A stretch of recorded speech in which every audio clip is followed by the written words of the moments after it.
फिर समझा है तो सिर दर पाओ, बहुत मेरे ऐसा दाव। इससे बचाव का यही मार्ग है, ये रास्ता। समझा है तो सिर दर पाओ। कति तन मन शीस ईस अपने पे, तन मन शीस ईस अपने पे। पहले चोट चढ़ावे जब कोई, राम भगत गति पावे हो। क्या कह रहे हैं गुरुदेव? समझा है तो सिर धर पांव और बहुर नहीं रे ऐसा दाव। अगर तेरे समझ में आ गया है ये मार्ग, ये ज्ञान, ये सतगुरु, काललोक की व्यवस्था, सतलोक के सुख, तो कहते सिर पर पैर धर ले, यानी बहुत तेजी से दौड़ना मत, देख दुनिया की तरफ,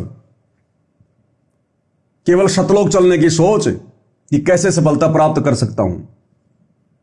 और उसके लिए गुरुदेव क्या बता रहे हैं फिर? दूसरा फॉर्मूला, तन मन शीस ईस अपने पर, पहलम चोट चढ़ावे जब कोई राम भगत गति पावे। तन मन और शीस, ईस अपने पे, ईश यानी इष्ट परमात्मा।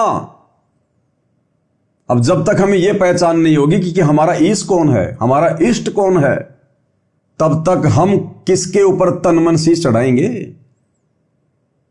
तो इष्ट है गुरुदेव भगवान, इष्ट वो है जिसकी हम भक्ति करते हैं, इष्ट वो है जिसकी हम पूजा करते हैं, इष्ट वो है जो आकर हमें सत्ज्ञान देता है, हमें भक्ति मार्ग बताता है।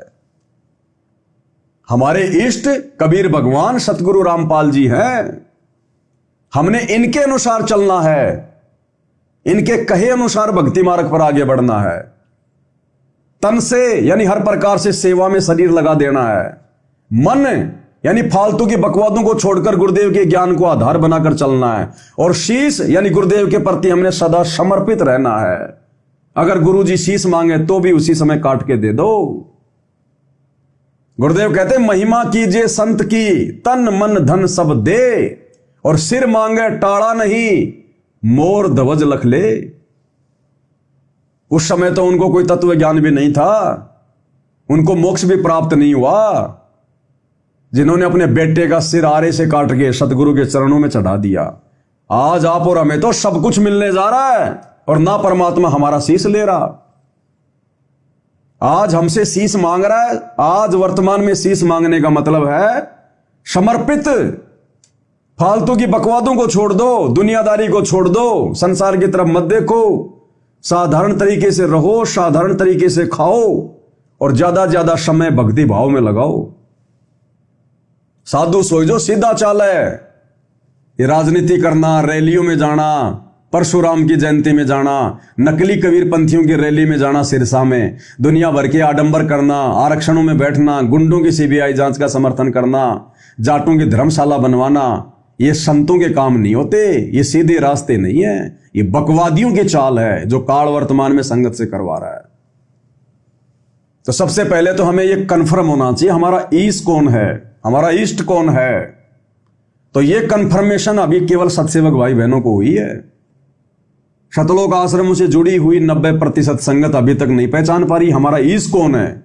वो अपना ईश मानते हैं दाढ़ी मूछ वाले उस नकली फोटो को, कबीर जी की समझे जाने वाली दाढ़ी मूछ वाली नकली फोटो को वो भाई बहन अपना ईश मानते हैं, अपना इष्ट मानते हैं। और ये जून का महीना ही चल रहा है। अभी 9, 10, 11 जून 2025 को इन लोगों ने इन सतलोक आश्रमों में उसी दाढ़ी मूछ वाले नकली कबीर का, मुर्दे कबीर का प्रकट दिवस बनाया, भगवान मान के, इष्ट मान के, भोग लगाया, भंडारे किए। ये अपने गुरु को इष्ट नहीं मानते। गुरु को इष्ट केवल सत्सेवक भाई बहन मान पाए हैं। और गुरु को इष्ट मानना भाई और बहनों को सामान्य बात नहीं है, छोटी मोटी बात नहीं है। हम हर समय, हर युग में, जब भी हमें मनुष्य जन्म मिलता है या भगवान मिलता है, यही ज्ञान देता है। हम एक ही गलती के कारण रह जाते हैं, हम वक्त गुरु को इष्ट नहीं मान पाते। तो जब तक हम अपने गुरु जी को परमात्मा के रूप में नहीं मानेंगे, नहीं देखेंगे और परमात्मा मानकर परमात्मा जैसा व्यवहार नहीं करेंगे, तब तक हमारी मुक्ति नहीं हो सकती। तो सतगुरु को इस रूप में मानकर अपना तन मन सब कुछ केवल सत्सेवक भाई बहन समर्पित करने में लगे हुए हैं। केवल सत्सेवक भाई बहन। तो क्या कह रहे हैं गुरुदेव भगवान? सिर साटे की भक्ति है गरीबदास जी कहते हैं, वो तो छोटी बात। और सिर के साटे पाइए अब गल करा, यदि सिर के साटे हरी मिले तो भी सोंगा जान। और बात तो छोड़ दो, बात बनाने से नहीं बनता कोई काम। अगर शक जाने से भगवान मिल जा तो इससे सस्ता कति नहीं। लेकिन सिर तो हम सबसे कीमती मानते हैं भी, अपने रोग हो जाए शरीर में उसका इलाज कराने के लिए, जीवन रक्षा करने के लिए, जिंदा रहने के लिए हम अपनी संपत्ति भी बेच के इलाज कराते हैं। ये सोच के जिंदा रहे तो संपत्ति तो फिर जोड़ देंगे। यानी वो शरीर कितना कीमती है, जीने की कितनी हमारी इच्छा है। और ये बता कि इस शरीर के बदले, जान के बदले भी मालिक मिल जाए तो सस्ता जानो। कहते हैं कोट जन्म तन दे लिए, कोट शीश तन दे लिए, यम राजा की फेंट। काल जबरदस्ती कर देगा काम, 1 मिनट में मार देगा, बता बचाएं जाओ तो कहां तक खैर बनाओगे। लेकिन इसमें सिर देना नहीं। सिर सौंपा गुरुदेव को, सफल होया यो शीश, नितानंद इस शीश पर आप बसे जगदीश। आज सत्सेवक भाई बहनों ने अपना शीश अपने गुरुदेव भगवान को समर्पित कर दिया, सौंप दिया। भाई और बहनों, अगर जरा भी अगर सत्सेवक भाई बहनों की भक्ति क्रियाओं पर नजर डालोगे तो बिल्कुल आईने की तरह क्लियर हो जाएगा कि शीश समर्पण करना क्या होता है गुरुदेव को। हम सत्सेवक भाई बहन अपने आत्म कल्याण के लिए, मोक्ष के लिए, गुरु को प्रसन्न करने के लिए हम भाई बहन बाहर का पानी भी मजबूरी में पीते हैं, पानी भी। और पानी भी केवल दुकान से खरीद कर, किसी के मटके का नहीं पीते, किसी के घर का नहीं पीते। 3 लोग का भार चढ़ा हुआ उनके ऊपर। तो अपनी रिश्तेदारियों में भी जो नाम उपदेश प्राप्त नहीं है, चाहे कोई कितना ही प्यारा क्यों ना हो, पहली बात तो फालतू में हम जाते नहीं। अगर किसी कारणवश जाना भी पड़ गया, मजबूरी है, घर से खाना खा के जाएंगे, रास्ते का खाना लेके जाएंगे, साथ में अपने पानी लेके जाएंगे। उन रिश्तेदारों के वहां हम पानी भी नहीं पीते, पानी भी। उनके ऊपर 3 लोग का भार चढ़ा हुआ है। बाहर का कुछ भी खाना पीना जो बनता है बाहर होटल में, ना किसी होटल में हम खाना खाते, ना बाहर किसी ठेले पर ये कचौड़ी, पकौड़ी, चाउमीन, बर्गर, पानी पतासे कुछ नहीं खाते पीते हम। और विषय विकारों से छूटने के लिए दिन रात बरकस प्रयत्न कर रहे हैं। भाई बहन घर छोड़ने को भी मजबूर हो रहे हैं विषय विकारों को मिटाने के लिए। अगर इन विषय विकारों में पड़े रहे तो परमात्मा कैसे प्राप्त होगा? कामी क्रोधी लालची इनसे भक्ति ना होए, भक्ति करे कोई शूरमा जात वर्ण कुल खोए। सत्सेवक बहनें अपने अनुपदेशी पतियों की मार खा रही हैं विषय विकार त्यागने के कारण। सत्सेवक भाई अपनी अनुपदेशी पत्नियों की डांट खा रहे हैं, तरह तरह के व्यंग सुनने पड़ रहे हैं, उनको नीची गर्दन करके सुन रहे हैं, गालियां निकाल रही हैं, सुन रहे हैं। विषय विकारों के जाल में नहीं फंसेंगे, परमात्मा प्राप्त करना है। तेरा मेरा केवल इसी जन्म का साथ है, तू आगे मेरी साथी नहीं है। संघर्ष कर रहे हैं, भले घर क्यों ना छोड़ के जाना पड़ रहा उनको मजबूरी में, अपनी भक्ति सफल करने के लिए। हर प्रकार से गुरु को परमात्मा मान के भक्ति विधि अपना रहे हैं। गीता अध्याय 3 श्लोक 13 के अनुसार जो व्यक्ति परमात्मा को भोग लगाए बिना अन्न पकाते हैं वो तो पाप खा रहे हैं। घर में दोनों या तीनों टाइम जब भी कुछ बनता है, नाश्ता या भोजन, सबसे पहले गुरुदेव भगवान को छोटी भोग की आरती के साथ भोग लगता है, उसके बाद में हम वो खाते हो प्रसाद। हर प्रकार से काम धंधे में, मेहनत मजदूरी में सबसे पहले अपनी मर्यादाओं को आगे रखते हैं कि मर्यादा ना टूट जाए, भले काम छूट जाए। तो असल में अपने गुरुदेव भगवान को अगर किसी ने शीश समर्पित किया है, अगर तन मन धन से कोई अपने ईश के ऊपर अपना शीश समर्पित कर रहा है, इस दिशा में यदि कोई आगे बढ़ रहा है, तो केवल सत्सेवक भाई बहन है। हमने कितनी गालियां अपने ही गुरु भाई बहनों से खानी पड़ रही है। जो भाई बहन अभी दुर्बुद्धि के शिकार हैं, जो शतलोक आश्रमों में जाते हैं, जो कुसंगति का शिकार हैं, जिनकी बुद्धि पर काल बैठा है, वही नहीं समझ पा रहे अभी तक इस मार्ग को। और हम बड़े प्यार से उनकी गालियां खा रहे हैं, उनकी डांट खा रहे हैं, उनकी धमकियां खा रहे हैं, मुकदमे कर रहे हैं, हम झेल रहे हैं, जेल भी जाके आ रहे हैं। हमें कोई फर्क नहीं पड़ता, कोई परवाह नहीं है, भक्ति करनी है, कहीं भी बैठ के कर लेंगे भगवान की। अरे जिस चीज के लिए जन्म हुआ था वो तो गुरुजी ने दे ही दी। अब ऐसा तो है नहीं कि जेल में बैठ जाएंगे तो कोई हमारे को मंत्र जाप करने नहीं देगा, उनको तो पता भी नहीं चलेगा हम क्या कर रहे हैं। तो ये मंत्र तो चाहे जेल में बैठ के कर लो, चाहे रेल में बैठ के कर लो, चाहे घर में बैठ के कर लो,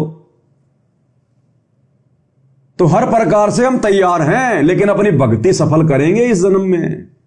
अब हम ये धोखा नहीं खाएंगे गुरु को मानुष मानकर भक्ति को हल्के में लेने वाला, क्योंकि हमें समझ में आ गया। तो अभी तक इस दिशा में केवल परमेश्वर के सत्सेवक बच्चे ही आगे बढ़ रहे हैं। समर्पित हो गए, देखो समर्पित हो जाओ, मालिक का काम पहले, संसारिक बाद में। क्या कह रहे हैं गुरुदेव? समर्पित हो जाओ और एक बार समर्पित होकर देखो अपने गुरु पर। मालिक का काम पहले, सांसारिक काम बाद में। तो मालिक क्या काम करवाने आता है, गुरु यहां क्या काम करवाने आता है? भेड़ बकरियां थोड़ी चरवाने आता है, मजदूरी करवाने थोड़ी आता है। गुरु भक्ति करवाने आता है, भक्ति की फसल तैयार करवाने आता है।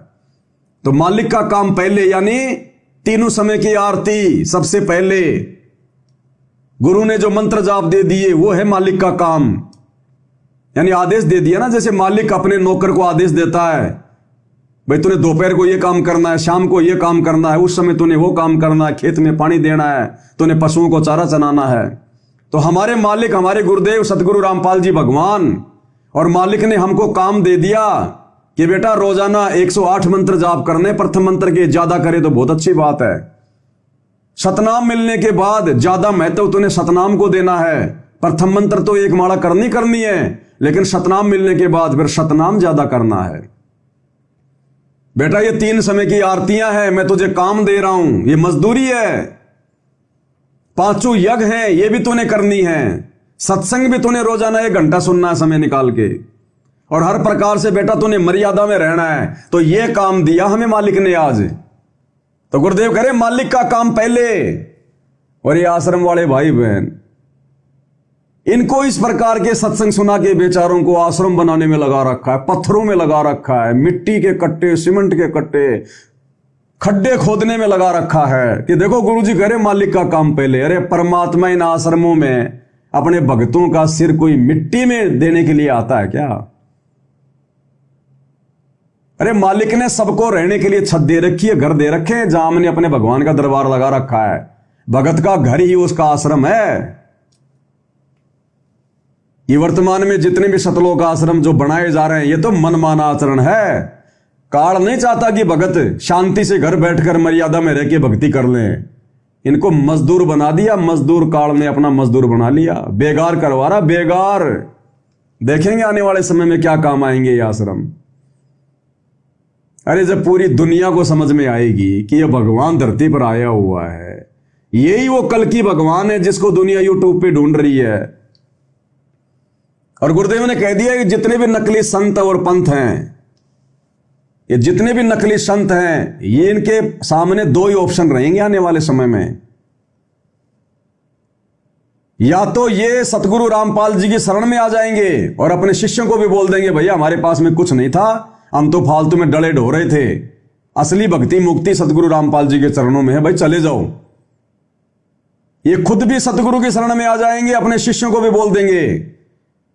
अगर किसी कारणवश, मान बढ़ाई वश, अहंकार वश यदि ये नहीं आ पाए तो इनके शिष्य तो आएंगे, क्योंकि आत्मा को तो परमात्मा चाहिए। जब उनको सच्चाई का पता चलेगा आने वाले युग परिवर्तन के समय में, जब कहीं से कोई रक्षा नहीं होगी और एकमात्र सतगुरु रामपाल जी की भक्ति ही दिखाई देगी, तो शिष्य तो आएंगे आएंगे, फिर ये गुरु अकेले क्या करेंगे उन आश्रमों में? तो फिर गुरुदेव ने बताया कि ये फिर विदेश भाग जाएंगे, दूसरे देशों में, क्योंकि पैसे की तो कोई कमी है नहीं इनके पास में।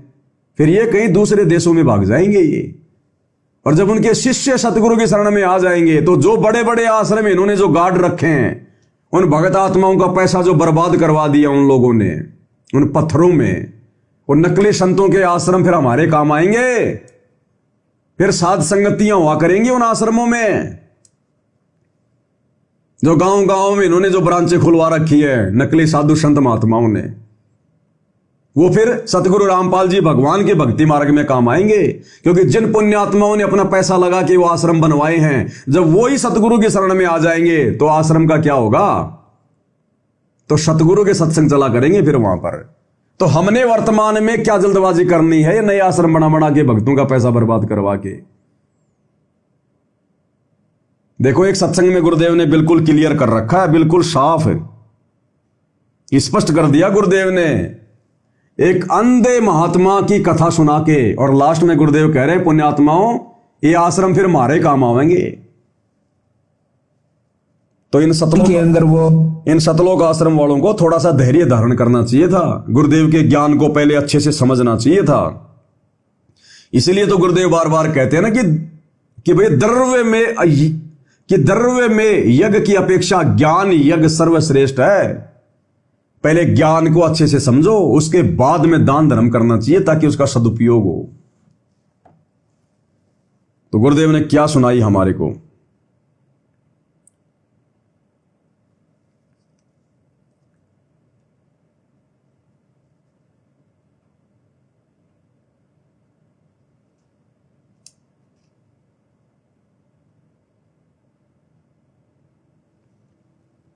ध्यान से सुनिएगा। सच्चाई का पता लग जाएगा, इनसे दूर हो जाएगी। ये एकले बैठे पाओगे संजय की तरह। एक अंधा बजनी था और वो रोज आकर गांव में किसी न किसी का बैठ जाता, 10-20 आदमियों ने नवाजो भजन सुनाऊंगा। अब उन्हें सोचा भाई यू सूरदास तीसरे दिन आ बैठे है, यू पीछा छोड़ा नहीं ना, सोन देख और फसल का काम है। तो उसको गांव की बनी में ले गए और अब सूरदास यहाँ तो आदमी आओगे, यहाँ ज्यादा आदमी आओगे बाहर के व्यक्ति, और यहाँ जगह थोड़ी है गांव के मैदान में, आपको चलो बाहर बनी में करना है अपना भजन। अब चलो फिर तो बहुत अच्छी बात।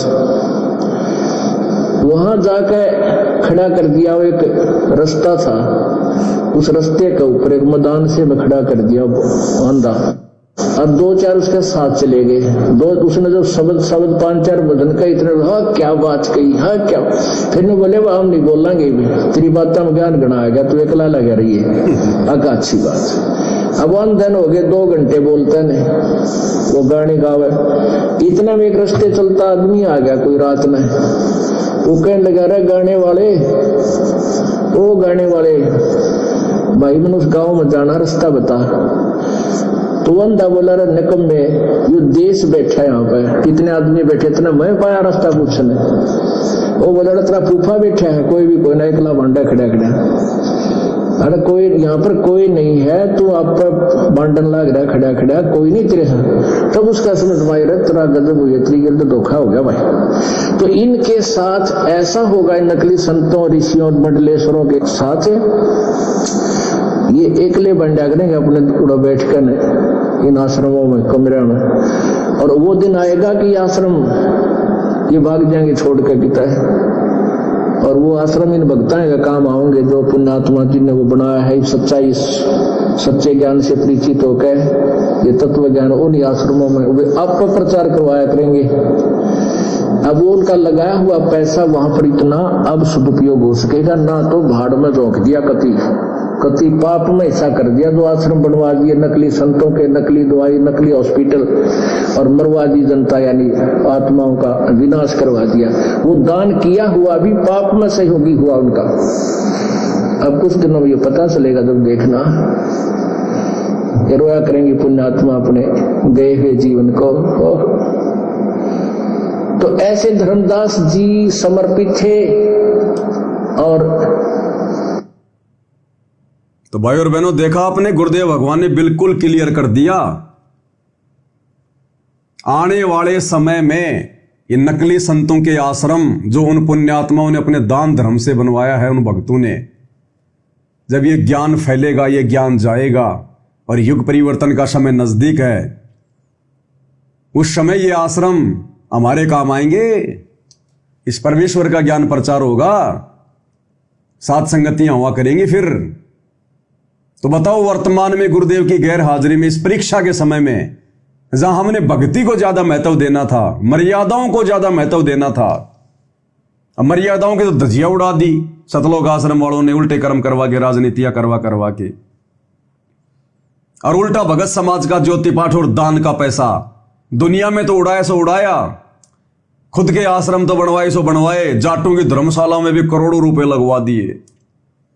ऐसे वर्तमान में पुण्यात्माओं का पैसा बर्बाद करवाया जा रहा है। काल यही तो चाहता है कि वर्तमान में भक्ति ना कर लें, सत्सेवकों की तरह समर्पित ना हो जाएं, गुरु को प्रसन्न ना कर लें। इनको उल्टे काम में लगा रखा काल ने, उल्टे काम में। तो क्या आवश्यकता थी इन पत्थरों में पैसा बर्बाद करने की, जब हमारा भगवान 10/12 की कोठड़ी में हिसार जेल में बैठा है और हम 100 एकड़ के आश्रम लेके बैठेंगे। धिक्कार है उन भक्तों को जिन्होंने इन आश्रमों के लिए जो पैसा दिया है, जो है वो जमीन दी है। तुम्हारा बाप तो हिसार जेल में 10/12 की कोठड़ी में बैठा है और तुम 100 एकड़ की जमीन बना के, आश्रम बना के वहां पे मौज मस्ती कर रहे हो, राजनीतियां कर रहे हो तुम उन आश्रमों में। वहां से भक्तों को बैठा बैठा के बसों में राजनीतियां करवाने के लिए लेकर जाया जा रहा है, परशुराम की जयंती में लेकर जाया जा रहा है, नकली कबीर पंथियों की जयंती में सिरसा में लेके जाया जा रहा है। उन आश्रमों में भक्तों को बुलाकर जो ज्योति पाठ और दान का पैसा लिया जाता है, फिर वो आश्रम जाटों की धर्मशाला में।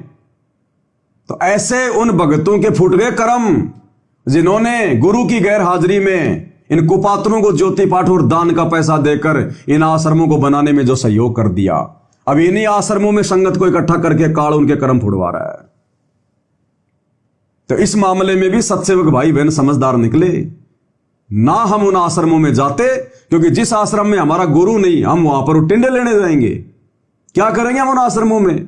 हमारा घर भला, फिर घर पर क्या नहीं है फिर जो हमें उन आश्रमों में मिल जाएगा। भंडारा हमारे घर में बन रहा, भगवान का दरबार हमारे घर में लग रहा, भक्ति हम अपने घर में कर सकते हैं। फिर हम क्या जाएंगे उन आश्रमों में लेने के लिए जहां हमारा गुरु नहीं है? तो वर्तमान में यह सद्बुद्धि भी गुरुदेव ने सत्सेवकों के ऊपर बख्शी, और इस प्रकार से भी हम काल की ठगी का शिकार होने से बचे रहे। तो क्या कह रहे हैं गुरुदेव भगवान?